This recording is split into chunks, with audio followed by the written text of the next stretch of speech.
करना है तब मेरे पास 1000 करोड़ के डाटा हैं 1000 करोड़? जी हाँ। तो संभल के रहिएगा, कुर्सी थाम के बैठिएगा।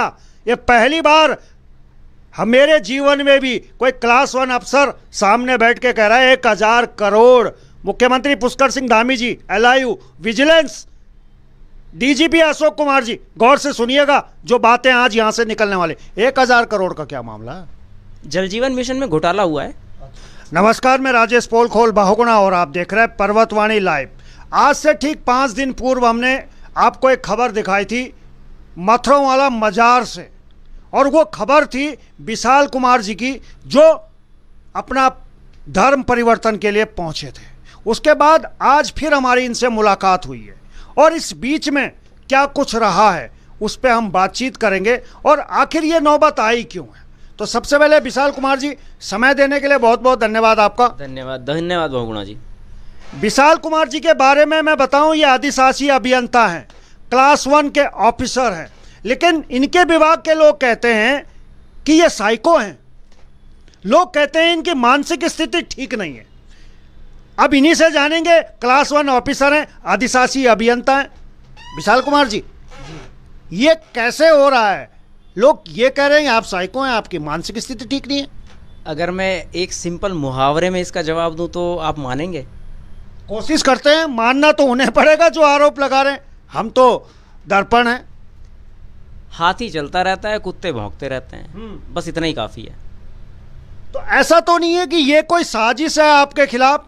कुछ लोग मिलकर षड्यंत्र रचना चाहते हैं और उस षड्यंत्र के तहत विशाल कुमार जी को मानसिक रूप से बीमार साबित करने पे तुले। कुछ शक है ऐसा? शक नहीं, यकीन है। इसका प्रमाण है मेरे पास। जितेंद्र सिंह देव जबरदस्ती मेरे को इंजेक्शन लगवाना चाहता था, मुझे कोमा में डलवाना चाहता था। आप इस बात की पुष्टि मैक्स हॉस्पिटल से कर सकते हैं।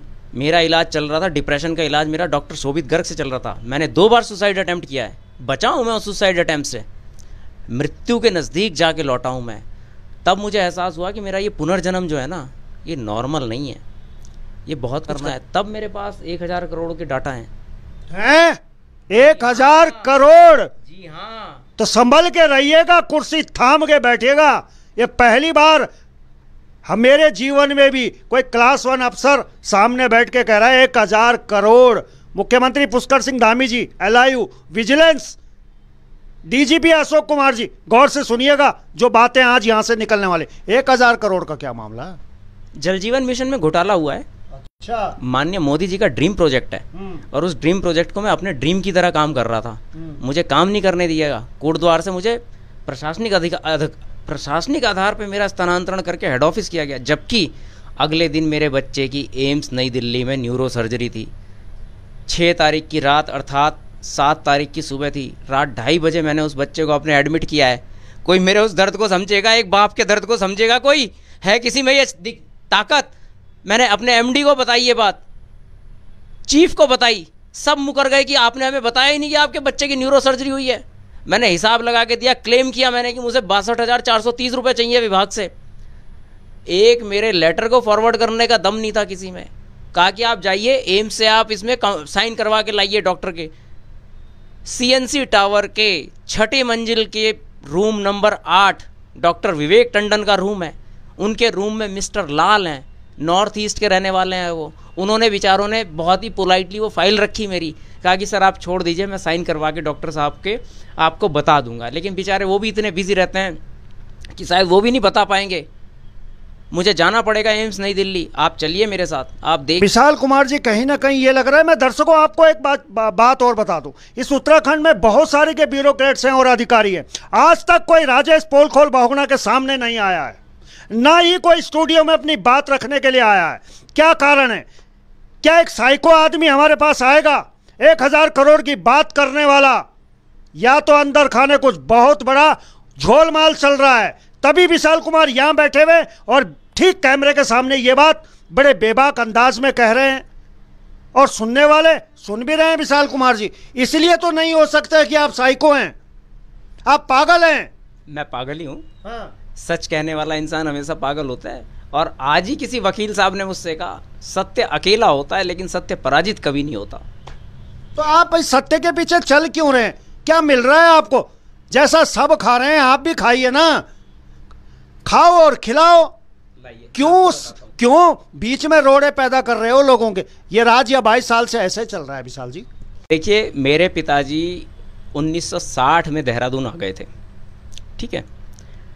मेरा जन्म देहरादून में हुआ है, दून हॉस्पिटल में हुआ है। अच्छा। और भगवान के आशीर्वाद से जब मैं पैदा हुआ ना, तो फ्री में सरकारी गाड़ी मुझे अपने घर लेके गई थी क्लेमेंट टाउन। ये मेरा सौभाग्य है। गाड़ी घोड़ा ये सब मेरी किस्मत में ना अपने आप चल के आते हैं, मुझे नहीं है जरूरत तो की। दूसरों के गाड़ी घोड़ा छीनने पे क्यों तुले हैं? आपके पास तो आ रहे हैं, आप दूसरों के छीन रहे हैं और फिर वो कह रहे हैं चिल्लाए भी ना। ऐसे कैसे होगा? आप किसी का गला दबाएंगे तो वो चिल्लाएगा तो सही। गला तो उन लोगों ने मेरा दबाया, सबूत ये है, ठीक है। मैं अगर अभी अपने पजामा उतार दूं ना, अगर आपके चैनल में मतलब U/A चल सकता है तो मैं अपना पजामा उतार देता हूं, मैं अपने कपड़े उतार देता हूं। सारे वीडियो मैं आपको भेज दूंगा, आप अपने इस पे लाइव चला दीजिए। किसने करी ये हालत? ये हालत मेरी जितेंद्र सिंह देव, प्रवीण कुमार राय और उनके साथ उनके भाई आए हुए थे कहीं गांव से, गाजीपुर से। भैया राय तो यही कहता था मैं गाजीपुर का गुंडा हूँ, देव ये कहता है मैं तो पॉलिटिशियन हूँ, 4 अक्टूबर 2023 को तो मैं नौकरी छोड़ दूंगा, पॉलिटिक्स ज्वाइन कर लूंगा। आज हम भी गए थे विभाग में उनसे पूछताछ करने के लिए, लेकिन दोनों के ट्रांसफर हो गए, एक पौड़ी में एक टिहरी में। लेकिन उम्मीद करेंगे हम आपसे बात जरूर करेंगे। जो आरोप विशाल कुमार जी लगा रहे हैं उस पर आपका वर्जन जानना तो फर्ज है हमारा, क्योंकि हम मीडिया है। अच्छा, ये जो बार बार आप चाबी घुमा रहे हैं, ये है क्या आपके हाथ में? ये क्या है? ये मेरी जीप कंपास की चाबी है। ये अलग अलग टुकड़ों में क्यों है? ये कीलेस एंट्री होती है। अच्छा। ये तो की तो फर्जी है, इसका कोई यूज़ नहीं है। बट उस लड़ाई वाली रात क्या हुआ, लड़ाई भी हुई भाई साहब, मैंने आपको वीडियो दिया है, आप देखिए ना दोबारा। आप देखते नहीं हैं बहुगुणा जी, आप भी तो भाई अगर सच्चे पत्रकार हैं तो मेरे वीडियोस देखिए भाई, चलवा दीजिए अपने चैनल पे, आपकी TRP बढ़ेगी। और जो लोग मुझे मानसिक रूप से विक्षिप्त कह रहे हैं उनको पता लग जाएगा कि मानसिकता उनकी खराब है या मेरी खराब है। भाई देश का 1000 करोड़ का फायदा करवा सकता हूँ, देश का 1000 करोड़ का घोटाला खोल सकता हूँ। ये 1000 करोड़ का जो मामला है, कहीं ऐसा तो नहीं है कि आप न खुद खा रहे हैं न दूसरे को खाने दे रहे हैं, इस चक्कर में आप पे वो कह रहे हैं कि ये तो इन्हें ऐसे रहने दो, इन आप लीव पे भी चल रहे हैं इस समय? देखिए, लोगों ने यहाँ पे बहुत झूठे मेडिकल पे लोग 3-3 महीने लीव पे रहे हैं कि ट्रांसफ़र हो गया, ज्वाइन ना करना पड़े। मैं तो सच्चे मेडिकल पे लीव पे हूँ, सच्चे मेडिकल पे हूँ। आप कहिए, इजाज़त दीजिए, मैं अभी कपड़े उतारता हूँ, सारे निशान दिखाता हूँ मैं आपको। तो इसमें कार्रवाई कुछ हुई? आपने कोई रिपोर्ट करी पुलिस में? क्या कुछ हुआ है जांच में? भाई 18 तारीख की मेरी FIR दर्ज है, 0110, 18 मई 2022 की मेरी FIR दर्ज है। आप तो पुलिस वालों से जाके पूछिए कि कार्रवाई क्यों नहीं कर रहे हो भाई, धारा 307 क्यों नहीं लगाई। मुझे तो इस बात का बड़ा वो है, दुख है। और तो और SHO मुझे कहता है आप कम बोला करिए थोड़ा।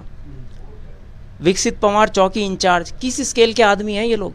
मेरा स्केल 6600 का है, और अगर विभाग ईमानदारी से पदोन्नति करता ना तो ऐसी बनना था, आज मैं 8700 के पे स्केल पे होता।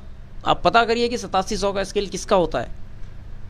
गलत तरीके से उस प्रवीण कुमार राय से पैसे लेके इन्होंने उसकी पदोन्नति कर दी, जिसकी पहली DPC में तो CR अवेलेबल नहीं होती है। CR आप जानते होंगे, ACR, एनुअल कॉन्फिडेंशियल रिपोर्ट, ठीक है, जिसे कई लोग एनुअल परफॉर्मेंस रिपोर्ट भी बोलते हैं। उसका जो फॉर्मेट चेंज करवाया था S राजू, उस समय हमारे ACS थे, उनसे मिलके मैंने चेंज करवाया था, पता कर लीजिए हिस्ट्री में। अब वो UK SSS में आ गए S राजू जी, वही वाले, वही S राजू जो ACS थे, अपर मुख्य सचिव थे। उनके घर गया हूँ मैं, उनके घर पे भी जाता था मिलने, उनके चैम्बर में, शासन में मिलने जाता था। उस समय में सहायक अभियंता मात्र हुआ करता था। सहायक अभियंता होके मैंने, प्रवीण कुमार राय तब अधिशासी अभियंता थे, इनसे काम करवाया है। आप एक बात बताइए ना, सहायक अभियंता की क्या औकात है एक्सीएन के आगे, एग्जीक्यूटिव इंजीनियर के आगे? सहायक अभियंता जेब में हाथ डाल के घूम रहा है, प्रवीण कुमार राय को कुर्सी पे बिठा रखा है कि हिलना नहीं, यहाँ से ये काम करना है तुम्हें। भर्ती करवाई थी मैंने 2013 में, 29 अक्टूबर को इंटरव्यू हुआ था FRI देहरादून में। आप पूछिएगा किसी से, पैनल को किसने डिसाइड किया था? पैनल को मैंने डिसाइड किया था। आज बोल रहा हूँ इस बात को, और एक कमी निकाल के दिखा दीजिए उस भर्ती में। 2005 में जिसने भी भर्ती करवाई, इतनी कमियां हैं उसमें कि वो भर्ती घोटाला भी सामने आएगा आपके। ये जो पेयजल निगम का जो पिटारा है ना, मुझे लग रहा है इसमें गैंगवार चल रहा है, इसमें गैंग भी बन रहे हैं। ऐसा भी कुछ देखने को मिल रहा है, कुछ गैंग बन गए हैं, कुछ गैंगवार हो रहा है। एक गैंग दूसरे गैंग को निपटाना चाह रहा है, एक गैंग वर्चस्व साबित करना चाह रहा है। ये अंदर खाने है क्या? इस विभाग की पहेली भी तो थोड़ा हम समझें। देखिए, आप चूंकि आपकी आंखें सत्य देख सकती हैं, इसलिए मैं आपके पास हूँ।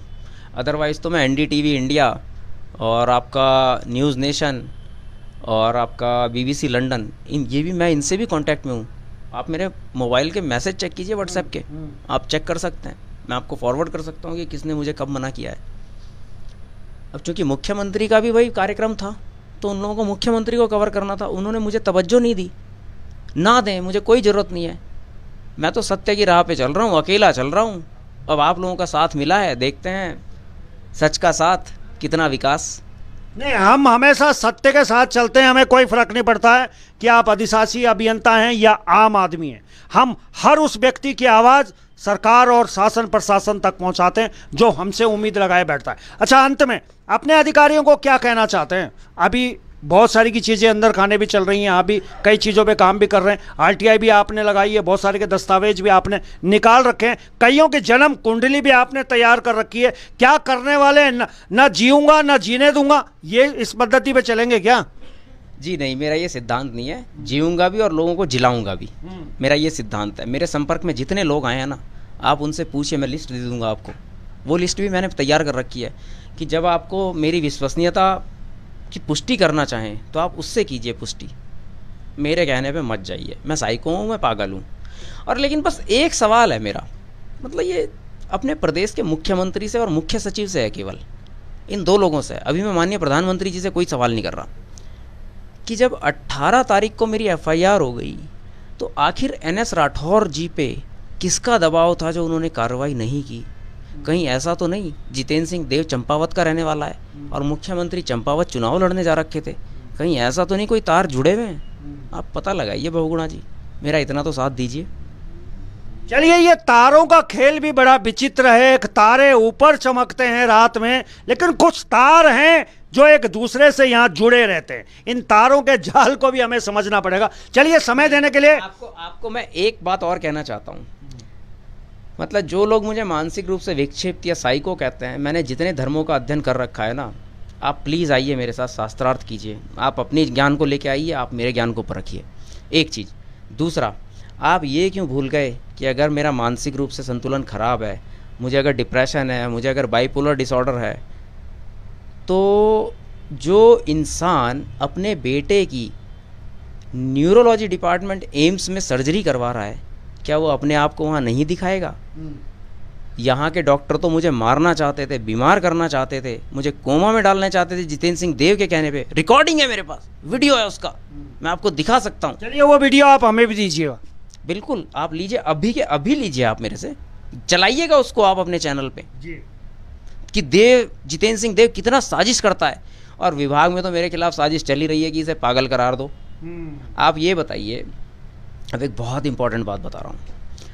मैं मोहम्मद इकराम खान के केस में माइनॉरिटी कमीशन में जाया करता था तारीख पे। चीफ की हिम्मत नहीं होती, चीफ इंजीनियर एससी पंत की हिम्मत नहीं होती थी कि कमीशन में चला जाए। वो आयोग के सामने खड़ा नहीं हो सकता था वो बंदा, उसको जानकारी नहीं है चीफ इंजीनियर के पद की कि चीफ इंजीनियर के क्या काम है। ठीक है, मैं आयोग में गया, मैंने बहुत ही एमिकेबली, बहुत ही प्यार से इकराम खान के केस को मैं निकाल के लाया, बिल्कुल उसे क्लीन निकाल के लाया, किसी के खिलाफ कोई कार्रवाई नहीं हुई। मैं हटा, दीपक नौटियाल अधिशासी अभियंता कार्मिक बनते हैं, वो आयोग में जाते हैं, मुझे नहीं पता क्या कह के आए क्या नहीं कह के आए। मैंने अपने स्टेटस पे सारे डॉक्यूमेंट लगाए थे। वो हमारे चीफ साहब एससी पंत साहब के वेतन, एक दिन का वेतन काट लिया गया। मुझे बड़ा अफसोस है इस बात का कि आपका अधिशासी अभियंता कार्मिक आपको बचा नहीं पाया। मेरे प्रबंध निदेशक, उनको बेचारों को एडवर्स एंट्री कर दी। अखबार की खबर है, मैं नहीं जानता, अखबार की खबर है, आप पुष्टि कर लीजिएगा। भैया, आपने नीचे जिनको रखा है अधिशासी अभियंता कार्मिक बनाया है, उनकी क्षमता को देखिए। मेरी क्षमता का आकलन क्यों कर रहे हैं? मैं तो साइको हूँ, मुझे तो साइको प्रूफ कीजिए, आप पागल प्रूफ कीजिए, नौकरी से निकाल दीजिए। मैं तो लंदन चला जाऊँगा, मेरी लंदन में जॉब लग गई है। इस देश में सत्य की आवश्यकता ही नहीं है, मुझे तो लंदन जाने दीजिए, मुझे शासन से परमिशन दिलवा दीजिए, या मैं रिज़ाइन कर देता हूँ, मैं नौकरी छोड़ देता हूँ। नौकरी छोड़ के तो मैं स्वतंत्र हो गया। आज मैं फिर भी, चूँकि इनको लॉ समझाना था मुझे, मैंने एलएलबी के लिए कल ही एप्लीकेशन दे के आया हूँ कि आप मुझे अनुमति दीजिए। अगर आप अनुमति नहीं देंगे ना तो 1 हफ्ते बाद मैं ऑनलाइन रजिस्ट्रेशन खुद कर लूँगा। मुझे आपकी अनुमति की ज़रूरत नहीं है लॉ करने के लिए। पढ़ रहा हूँ भाई, पढ़ना चाहता हूँ, पढ़ने की कोई उम्र नहीं होती, ऐसा कहा जाता है, ऐसा सुना है मैंने, तो मैं लॉ करूँगा, कोई रोक नहीं पाएगा मुझे। जी चलिए, समय देने के लिए बहुत बहुत धन्यवाद। धन्यवाद बहुगुणा जी, धन्यवाद, बहुत बहुत धन्यवाद। जय भारत, जय उत्तराखंड, और सत्यमेव जयते, सत्य ही शिव है। अहम ब्रह्मास्मि, अहम सत्यानाशी। अगर मैं कहूँगा अहम ब्रह्मास्मि तो वास्तव में मैं ब्रह्मा हूँ, और अगर मैं कहूँगा अहम कि सिर्फ मैं कर सकता हूँ, सिर्फ मैं ही जानता हूँ ये, तो ये अहम है, ये घमंड है, ये मेरा सत्यानाश कर देगा। क्योंकि मेरा जीवन का जो मैं आखिरी ग्रंथ पढ़ने जा रहा हूँ अपना, वो रावण संहिता है। रावण विश्व में सबसे बड़ा, जिसे कहते हैं महापंडित था, आज मैं उसकी संहिता शुरू करने जा रहा हूँ। उसके बाद मुझे किसी ग्रंथ को पढ़ने की आवश्यकता नहीं है। धन्यवाद बहुगुणा जी। चलिए, अहम और बहम भी बड़ी विचित्र चीज़ है। कई आए और कहीं चले गए इसी अहम और बहम के कारण। तो आप भी कतई भी अहम और बहम ना पालें, और इस खबर पे लगातार हमारी निगाह रहेगी, क्योंकि क्लास 1 ऑफिसर हैं, अधिशासी अभियंता हैं, छोटी पोस्ट नहीं होती। यहाँ बीडीओ बीपीडीओ में ही घोटाले हो जाते हैं, क्लर्क तक में ही घोटाले हो जा रहे हैं, लेकिन ये अधिशासी अभियंता हैं। तो समझना पड़ेगा कि यहाँ तक पहुँचने के लिए इन्होंने कितनी मेहनत करी होगी, और अब जब अपने लिए ये न्याय की लड़ाई लड़ रहे हैं तो ये जीत पाएंगे या नहीं जीत पाएंगे, इस पर निगाह रहेगी। तो चलिए, अभी के लिए बस इतना ही। देखते रहिए पर्वतवाणी लाइव।